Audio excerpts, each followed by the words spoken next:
dengan Sekjen IKAMA, Ikatan Keluarga Madura, Etnis Madura, dengan Bang Gufron. Boleh Bang izin perkenalkan? Baik. Assalamualaikum warahmatullahi wabarakatuh. Perkenalkan, saya Haji Gufron Mubin, Sekjen DPP Ikatan Keluarga Madura, ya, dikenal dengan IKAMA. Jadi Ikatan Keluarga Madura ini adalah sebuah organisasi yang dibentuk oleh para tokoh-tokoh Madura sekitar tahun 70-an. Adalah tujuannya pertama untuk menjadi wadah silaturahim dari seluruh diaspora Madura, baik yang di Madura sendiri ataupun yang ada di perantauan, baik yang ada di Indonesia ataupun yang ada di luar negeri. Semuanya bergabung dalam Ikatan Keluarga Madura. Sampai ke luar negeri, Bang? Sampai ke luar negeri. Sampai ke luar negeri. Karena kebetulan tidak lama kemarin Ketua Umum kita Abah Haji Muhammad Rawi melantik pengurus cabang istimewa di Arab Saudi. Di sana itu sekitar ada 6.000 orang Madura yang bergabung di Arab Saudi. Di Arab Saudi sendiri Arab Saudi, sekitar 6.000-an? 6.000. Oh, luar biasa. Kalau untuk jumlahnya di Jakarta sendiri ada berapa Bang kurang lebih Bang? Secara database ya hanya ada sekitar 680 ribuan sekian. Tapi yang tidak terdata mungkin ya lebih hampir banyak, ya? Lebih banyak, jauh lebih banyak dari itu karena Haji Masyudi Jamil, ya, kalau di sini dikenal dengan Pak Yanto, juga bagian dari pendiri daripada IKAMA dulu. Oh, luar biasa, pendiri ya, Pak ya? Lebih dari pendiri ya. Iya. Justru tokoh utama ini sebenarnya. Oke Bang, nyambung permasalahan yang berikutnya. Saya tertarik dengan IKAMA. Dia tuh modelnya keluarga Madura yang guyup ya. Guyup, alhamdulillah. Iya. Sampai ke luar negeri ya bahkan sampai di luar negeri. Terus kalau ada acara-acara momen-momen tertentu, apakah ngumpul semua atau enggak Bang? Ya paling tidak adalah tokoh-tokohnya itu hampir semua berkumpul. Baik yang dari birokrat, ya, dari pejabat, dari TNI, Polri, baik pengusaha-pengusahanya, ya semua pada momen-momen tertentu kita duduk bersama juga mendiskusikan hal-hal yang penting baik terkait dengan bangsa ini ataupun dengan masyarakat Madura itu sendiri. Oke Bang, kali ini kami membawakan tema masalah radikalisme. Baik. Belum kan Madura IKAMA itu banyak banget ya, otomatis kan kita perlu ada pendidikan atau edukasi tentang kecintaan terhadap negara, terutama NKRI ya Bang dan Pancasila. Menurut Abang, pandangan Abang bagaimana sih tentang radikalisme itu sendiri? Baik, pandangan tentang radikalisme adalah bahwa di negara kita tercinta ini ada beberapa agama yang resmi diakui oleh negara kita. Dan semua ajaran dari agama-agama itu adalah pasti mengajarkan tentang kemanusiaan. Artinya bahwa agama itu mengajarkan tentang kebaikan-kebaikan. Radikalisme adalah pangkal dari segala keburukan. Bukan hanya efek buruk terhadap pemikir dan pelakunya, tapi jauh lebih besar adalah ada dampak buruk terhadap orang lain. Sehingga kalau di dalam agama Islam kita sendiri adalah ada pesan khairun nas anfa'uhum linnas. Sebaik-baik manusia itu adalah yang paling bermanfaat kepada orang lain. Paling tidak jangan pernah menyakiti orang lain gitu. Jadi memang penyebaran pemikiran dan paham itu melalui media sosial itu begitu deras dan cepatnya. Itu betul. Tetapi kita jangan hanya fokus punya pandangan di situ. Jangan hanya kita mempunyai pandangan untuk menyetop dan memutus mata rantai ini melalui medianya. Karena itu adalah sumbernya adalah pemikiran, sumbernya adalah pemahaman. Maka yang paling penting kita bagaimana caranya meminimalisir atau bahkan bisa menutup sumber-sumber itu dengan cara melakukan edukasi, melakukan pendidikan, melakukan pendekatan-pendekatan, dan selalu duduk bersama dengan para stakeholder membicarakan tentang hal ini.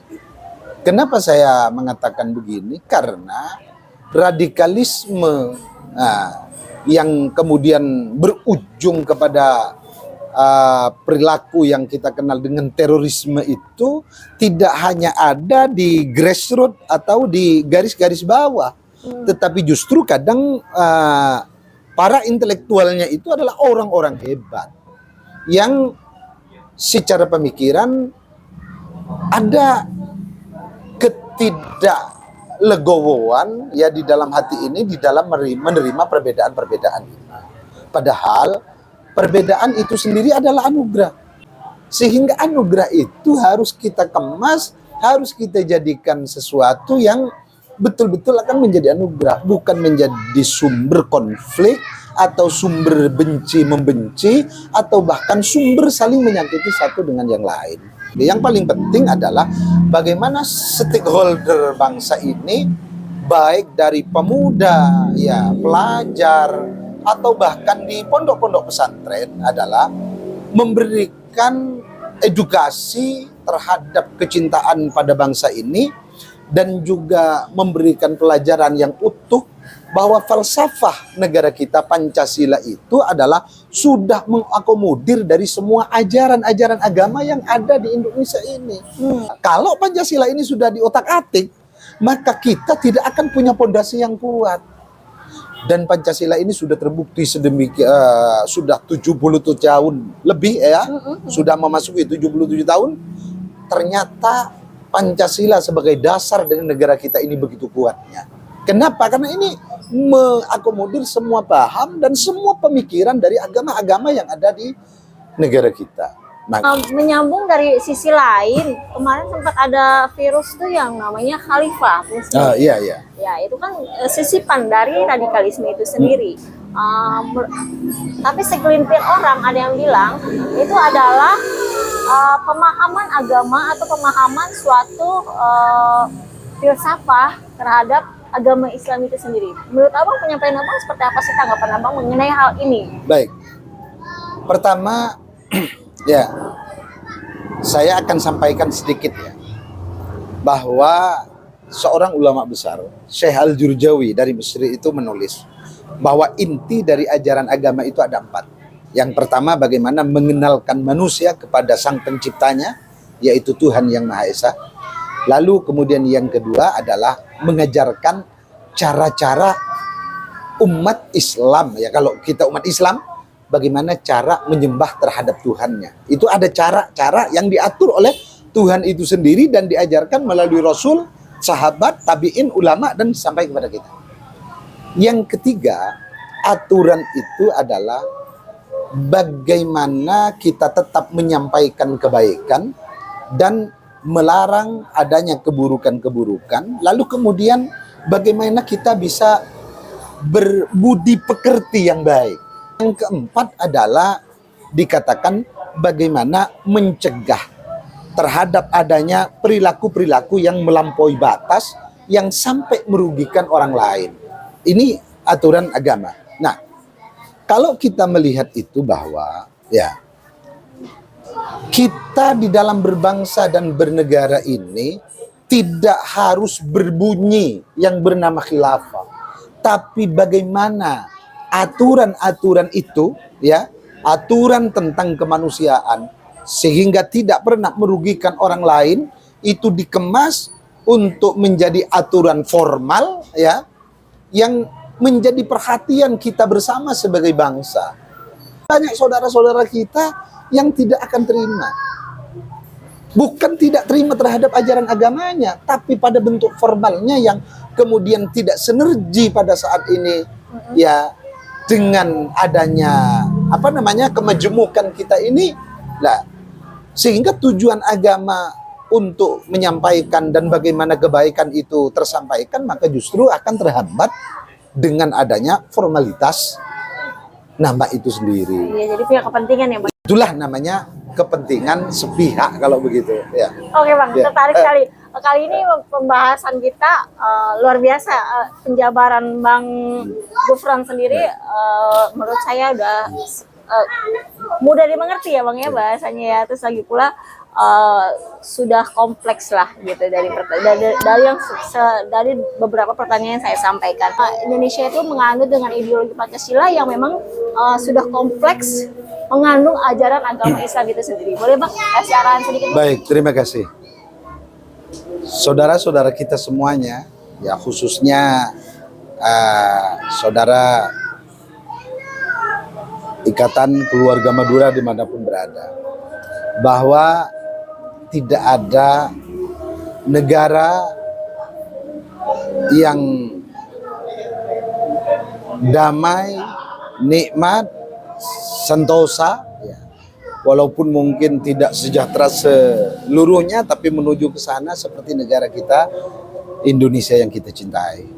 Sebagai umat Islam, kami di sini bisa melakukan ibadah dengan nyaman, bahkan bisa memperingati setiap peringatan hari-hari besar Islam di mana-mana, di masjid, bahkan terkadang sampai ke jalan. Itu pun masih dapat dukungan penuh dengan baik dari pemerintah sepanjang belum tidak ada kemudaratan bersama seperti COVID kemarin, ya. Artinya bahwa negara kita ini adalah negara yang luar biasa. Maka oleh karena itu, khususnya kepada para pemuda-pemuda bangsa ini, mari kita senantiasa belajar dan mensyukuri adanya kebinekaan ini, perbedaan ini sebagai jalan menuju kedamaian, jalan menuju keharmonisan, ya. Karena kita ini diciptakan berbeda itu bukan untuk saling membenci, tetapi sesuai dengan ajaran agama kita Islam, bahwa diciptakannya seorang laki-laki dan perempuan dan bersuku-suku bangsa itu adalah tujuannya li ta'aruf, satu dengan yang lain saling mengenal. Dan kalau bukan kita yang menjaga terhadap kebinekaan ini, siapa lagi? Kalau bukan kita yang mencintai, siapa lagi? Maka oleh karena itu, kepada para stakeholder, jangan pernah berhenti, jangan pernah lelah untuk selalu memberikan edukasi, memberikan pelajaran-pelajaran bagaimana anak-anak kita tetap mencintai bangsa kita, baik melalui pemikiran dan segala implementasinya. Itu saja harapan kita, agar negara kita ini tetap menjadi negara yang aman, yang bahasa agamanya adalah baldatun thayyibatun wa rabbun ghafur. Terima kasih. Oke, terima kasih Bang Gufron. Terima kasih. Bincang-bincang sore kita kali ini sangat luar biasa, pendapat beliau terhadap apa itu pemahaman radikalisme. Jadi Indonesia adalah negara yang berbagai macam suku, budaya, dan bangsa juga agama. Jadi perbedaan kita jangan sampai memecah belah satu sama lain. Bhinneka Tunggal Ika dan Pancasila tetap terus menjadi pedoman kita semua untuk menjadi warga negara Indonesia yang damai, aman, sejahtera, dan juga adil dan makmur ya Bang ya. Iya, ya tentunya pasti. Tapi kalau tidak aman bagaimana makmur? Iya, makanya Iya. makanya kita harus cinta damai dulu. Iya, dong. damai. Iya, kan? Dari damai itu akan jadi timbulnya Kita akan menjadi negara yang makmur. negara Insya yang Allah. makmur. Insya Allah kedepannya Indonesia akan lebih damai lagi, Indonesia akan lebih makmur lagi dan lebih sejahtera. Terima kasih atas waktunya Bang Gufron, Abah. Semoga sehat terus ya Pak ya. Amin, amin. Iya, iya. Ya nanti kedepannya mungkin kita akan bertemu dengan pembicaraan atau pembahasan yang lain Siap. lagi. Baik. Terima kasih Bang. Baik, terima kasih Mbak. warahmatullahi wabarakatuh. Waalaikumsalam.